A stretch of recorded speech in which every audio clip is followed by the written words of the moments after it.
How to change user name on TikTok. আপনি TikTok অ্যাকাউন্টের user নেমটি কীভাবে পরিবর্তন করবেন। টিকটক অ্যাকাউন্টের ইউজার নেম পরিবর্তন করতে হলে কিন্তু 1 মাস ওয়েট করতে হয়। আপনি যদি এখন ইউজার নেম পরিবর্তন করেন তাহলে আপনাকে এক মাস ওয়েট করতে হবে। কিন্তু এই ভিডিওতে আপনি 1 মাস না, আপনি কিন্তু বারবার কিন্তু টিকটক অ্যাকাউন্টের ইউজার নেম কিন্তু পরিবর্তন করতে পারেন।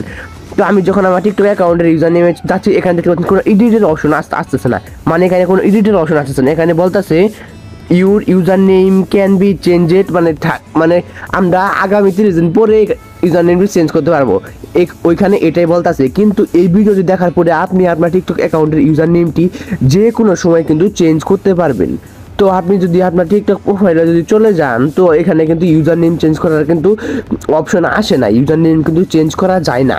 তো এই ভিডিওতে দেখার পরে আপনি কিন্তু চেঞ্জ করতে পারেন, ইউজার নেমটা কিন্তু চেঞ্জ করতে পারেন। তো অনেক সময় ইউজার নেম চেঞ্জ করাটা অনেক গুরুত্বপূর্ণ হয়ে যায়।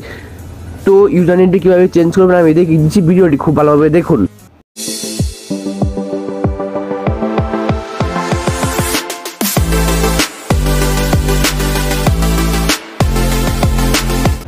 তো আপনি যেহেতু আপনার টিকটক অ্যাকাউন্টে চলে যাওয়ার পরে যখন ইউজার নেমে চলে যাওয়ার পরে যেহেতু এখানে কোনো রকম এডিটের অপশনই আসে না, আমার কিবোর্ডই আসে না, তো সেহেতু টিকটক থেকে বের হয়ে যাবেন। বের হয়ে যাওয়ার পরে আপনি যে ফোনের সেটিং আছে, আপনি যে ফোনের সেটিংয়ে চলে যাবেন।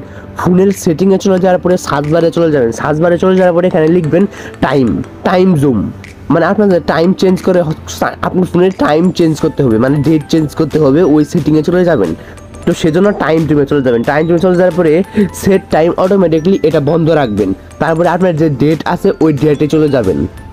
তো আপনার ডেটটাকে চেঞ্জ করতে হবে, মানে আপনার ডেটটাকে 1 মাস বাড়িয়ে দিতে হবে। মানে এখন যদি ডিসেম্বর মাস থাকে তাহলে জানুয়ারি মাস করে দিতে হবে, আর এখন যদি জানুয়ারি মাস থাকে তাহলে আপনাকে ফেব্রুয়ারি মাস করে দিতে হবে। মানে 1 মাস আপনার যে মাসটা আছে এটা 1 মাস বাড়িয়ে দেবেন, বুঝছেন, 1 মাস আগিয়ে দিবেন।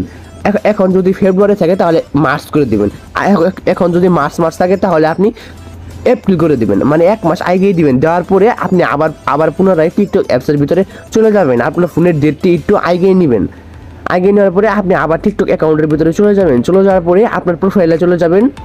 আপনার প্রোফাইলে চলে যাওয়ার পরে উপরে এডিট প্রোফাইল দেখতে পাচ্ছেন, এডিট প্রোফাইলে চলে যাওয়ার পরে ইউজার নেম দেখতে পাচ্ছেন, ওই ইউজার নেমে চলে যাবেন।